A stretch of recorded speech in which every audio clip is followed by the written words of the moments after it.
السلام عليكم ورحمة الله وبركاته. أخواتي، كنتمنى تكونوا بخير وعلى خير وفي أحسن حال يا ربي آمين.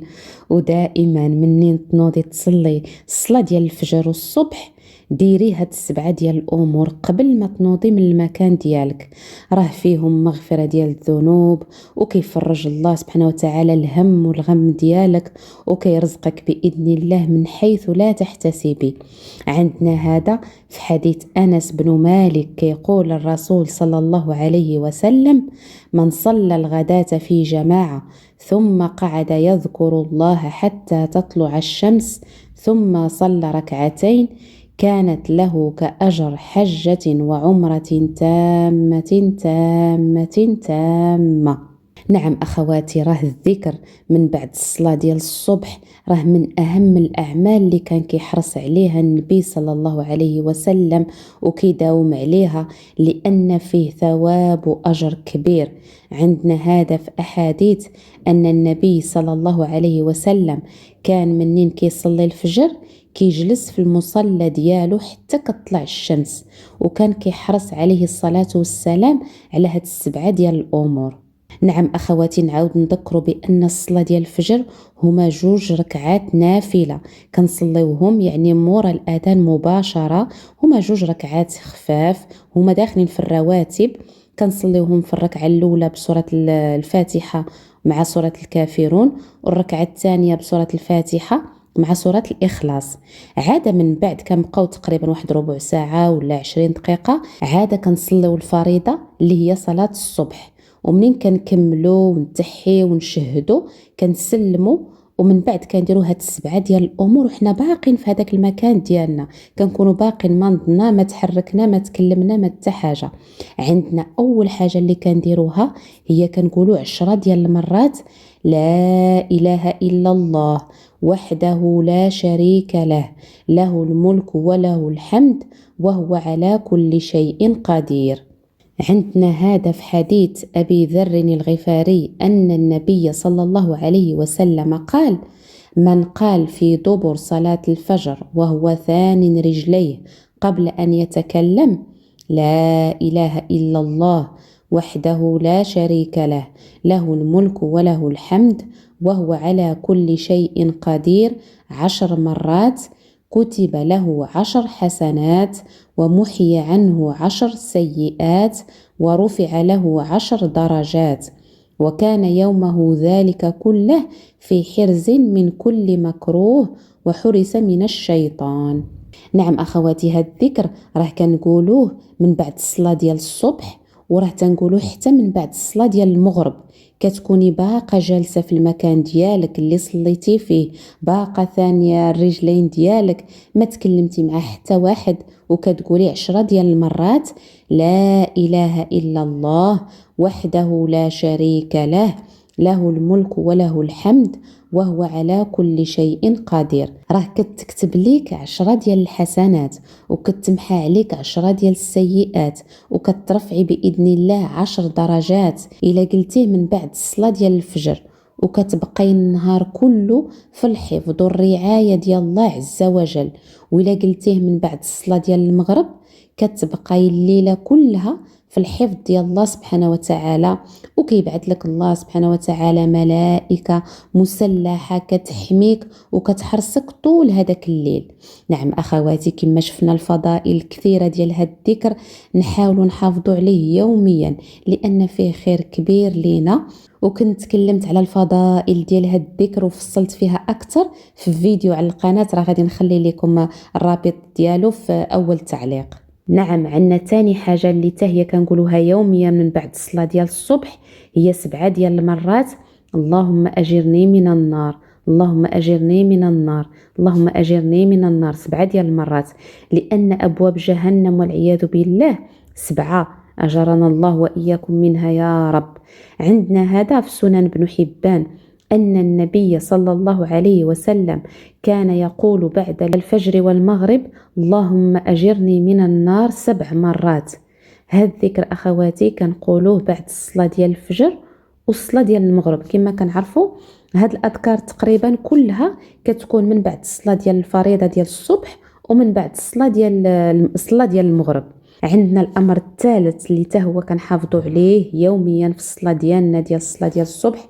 من بعدها مباشره كنستغفر الله سبحانه وتعالى 3 ديال المرات. كتقولي استغفر الله، استغفر الله، استغفر الله. وكتقولي 3 ديال المرات اللهم انت السلام ومنك السلام تباركت يا ذا الجلال والاكرام.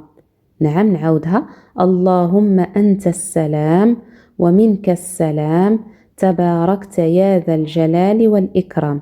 نعم، عندنا هذا في حديث صحيح مسلم عن ثوبان رضي الله عنه قال: كان النبي صلى الله عليه وسلم إذا انصرف من صلاته استغفر 3 وقال: اللهم أنت السلام ومنك السلام تباركت يا ذا الجلال والإكرام. نعم أخواتي، وعندنا رابع حاجة هي: اللهم إني أسألك علما نافعا ورزقا طيبا وعملا متقبلا. هذا الذكر أخواتي راه هو من أعظم مورد في الأدعية ديال صلاة الفجر. عندنا الحديث عن أم سلمة رضي الله عنها قالت: كان النبي صلى الله عليه وسلم يقول إذا صلى الصبح حين يسلم: اللهم إني أسألك علما نافعا ورزقا طيبا وعملا متقبلا. نعم، وعندنا خامس حاجة اللي هي كتحافظي عليها يوميا، هذا الذكر ديال اللهم بك أحاول وبك أصاول وبك أقاتل. عندنا هذا في حديث عن صهيب رضي الله عنه أن النبي صلى الله عليه وسلم كان يحرك شفتيه بعد صلاة الفجر بشيء، فقلت: يا رسول الله، إنك تحرك شفتيك بشيء ما كنت تفعل، ما هذا الذي تقول؟ قال صلى الله عليه وسلم: أقول اللهم بك أحاول وبك أصاول وبك أقاتل. عندنا الأمر السادس هو كنقولوا 3 ديال المرات: سبحان الله وبحمده عدد خلقه ورضا نفسه وزينة عرشه ومداد كلماته. نعم أخواتي، هذا الذكر معروف، واللي ذكر لنا هذا هو زوجة النبي صلى الله عليه وسلم جويرية رضي الله عنها، أن النبي صلى الله عليه وسلم خرج من عندها بكرة حين صلى الصبح وهي في مسجدها، ثم رجع بعد أن أضحى وهي جالسة، فقال: ما زلت على الحال التي فارقتك عليها؟ قالت: نعم. فقال صلى الله عليه وسلم: لقد قلت بعدك 4 كلمات 3 مرات، لو وزنت بما قلت منذ اليوم لوزنتهن: سبحان الله وبحمده عدد خلقه ورضا نفسه زينة عرشه ومداد كلماته. نعم أخواتي، كما شفنا الفضل ديال هاد الذكر كبير بزاف. 4 ديال الكلمات كنعاودوهم 3 ديال المرات، راه بحال إلا ذكرنا الله سبحانه وتعالى الصباح كامل كيف ما ذكر النبي صلى الله عليه وسلم. نعم أخواتي، والأمر السابع هو نقراو آية الكرسي وقل هو الله أحد والمعوذتين.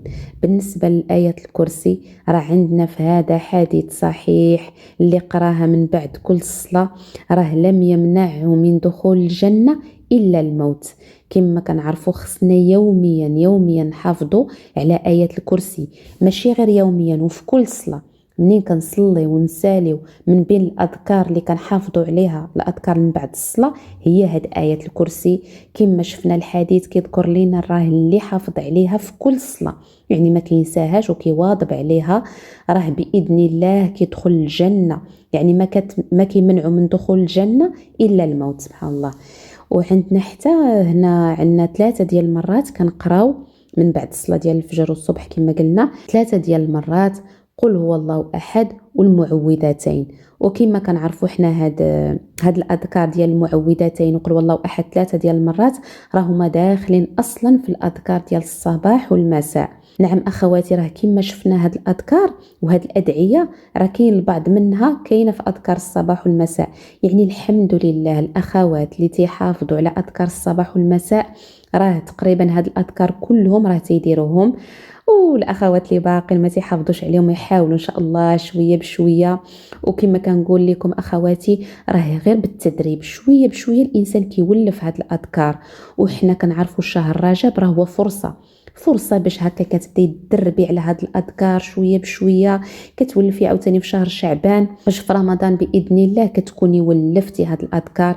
كتصلي الصلاه ديالك، صلاه الفجر والصبح، وكتجلسي في المكان ديالك كديري هاد الاذكار كلهم. راه الخير ديالهم كبير بزاف الحمد لله. الخير ديالهم كنتنفعوا منه هنا في الدنيا، والحمد لله وكنتنفعوا منه حتى في الاخره. كنطلب الله سبحانه وتعالى باش يوفقنا يا ربي امين. نعاود لكم هاد الاذكار من البدايه اللي تكلمنا عليها. عندنا كما قلت لكم منين غتصلي وتسالي الصلاه ديال الفجر والصبح 10 ديال المرات كتقولي لا اله الا الله وحده لا شريك له، له الملك وله الحمد وهو على كل شيء قدير. تاني حاجة كتقولي 7 ديال المرات اللهم أجرني من النار، اللهم أجرني من النار، اللهم أجرني من النار، اللهم أجرني من النار، اللهم أجرني من النار، اللهم أجرني من النار، اللهم أجرني من النار.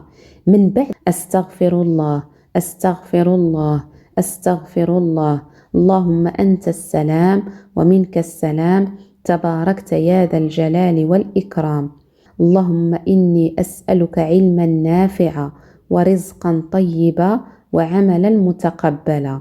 اللهم بك أحاول وبك أصاول وبك أقاتل. اللهم بك أحاول وبك أصاول وبك أقاتل. 4 ديال المرات. سبحان الله وبحمده عدد خلقه ورضا نفسه وزينة عرشه ومداد كلماته.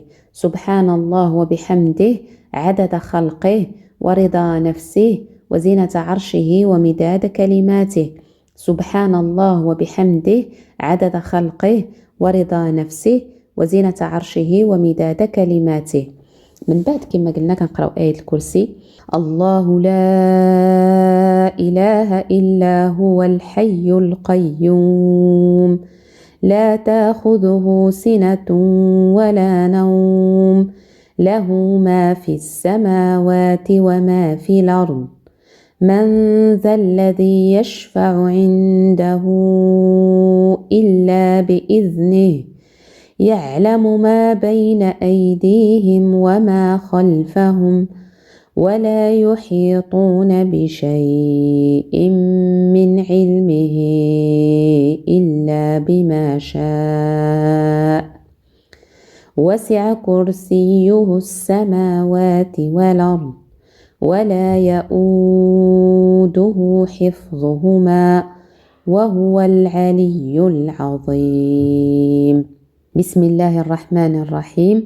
قل هو الله أحد الله الصمد لم يلد ولم يولد ولم يكن له كفؤا أحد.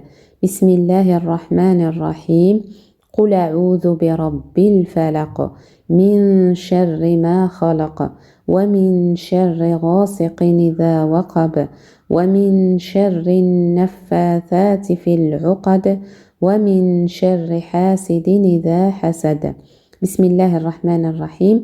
قل أعوذ برب الناس ملك الناس إله الناس من شر الوسواس الخناس الذي يوسوس في صدور الناس من الجنة والناس. نعم، هاد 3 ديال الصور غنعاودوهم 3 ديال المرات.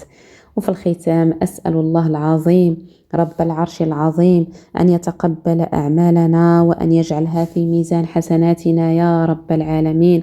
اللهم أرنا الحق حقا وارزقنا اتباعه وأرنا الباطل باطلا وارزقنا اجتنابه. اللهم اغفر لنا ذنوبنا وإسرافنا في أمرنا وثبت أقدامنا وانصرنا على القوم الكافرين. اللهم انصر من نصر الدين واخذل من خذل الإسلام والمسلمين. اللهم إنا نسألك من خير ما سألك عبدك ونبيك محمد صلى الله عليه وسلم: ونعوذ بك من شر ما استعاذ منه عبدك ونبيك محمد صلى الله عليه وسلم. اللهم إنا نسألك الجنة وما قرب إليها من قول أو عمل، ونعوذ بك من النار وما قرب إليها من قول أو عمل، ونسألك أن تجعل كل قضاء قضيته لنا خيرا يا رب العالمين. سبحانك اللهم وبحمدك، نشهد أن لا إله إلا أنت، نستغفرك ونتوب إليك. عملنا سوءا وظلمنا أنفسنا فاغفر لنا، فإنه لا يغفر الذنوب إلا أنت. سبحان ربك رب العزة عما يصفون، وسلام على المرسلين، والحمد لله رب العالمين.